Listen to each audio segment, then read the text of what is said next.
ఈ రోజు దేవుని యొక్క వాగ్దానము, నీవు పైవాడిగా ఉందువు గాని కిందవాడిగా ఉండవు. కీర్తనలు 28 కీర్తన 14వ వచనము. ఉదయకాల సమయంలో దేవుని వాక్యాన్ని చదువుతున్నావా? దేవునికి ప్రార్థన చేస్తున్నావా? దేవుని దీవించి ఆస్వాదించబడును గాక. వాగ్దానం చేసిన దేవుడు నమ్మదగిన దేవాది దేవుడు గనుక సింహం పిల్లలు లేము కలవై ఆకలి కనును. దేవుణ్ణి ఆశ్రయించిన వారికి ఏ మేలు కొదువ ఉండదు. దేవుడు నిన్ను ఆస్వాదించి నిన్ను దీవించబోతున్నాడు.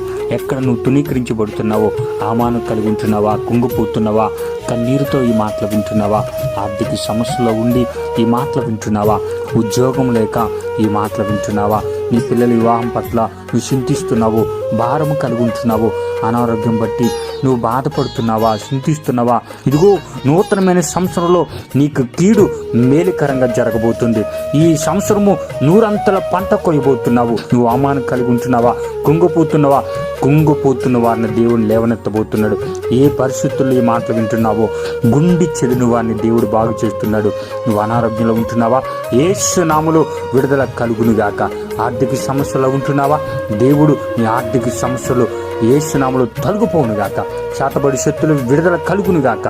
నిండా దీవెన ఆశీర్వాదాన్ని కుటుంబానికి దయచేసి నీ కుటుంబం చుట్టూ కంచె కాపుదల దేవుడు ఉంచబోతున్నాడు. ఈ దినము నుంచి దేవుణ్ణి ఆశ్రయం చేసుకో, దేవుణ్ణి వెంబడించు. దేవుడు మార్గంలో నడిస్తే ఆయనే సత్యము, ఆయనే మార్గము, ఆయనే జీవమై ఉన్న దేవాది దేవుడు. ఆయన వద్దకు వస్తే నిత్య జీవం దొరుకును. ఆయన వద్దకు వస్తే పరలోక రాజ్యములో నిన్ను చేర్చే దేవుడు గనుక ప్రతి ఒక్క కుటుంబాన్ని దేవుడు దీవించి ఆస్వాదించబడును గాక. ఆమేన్.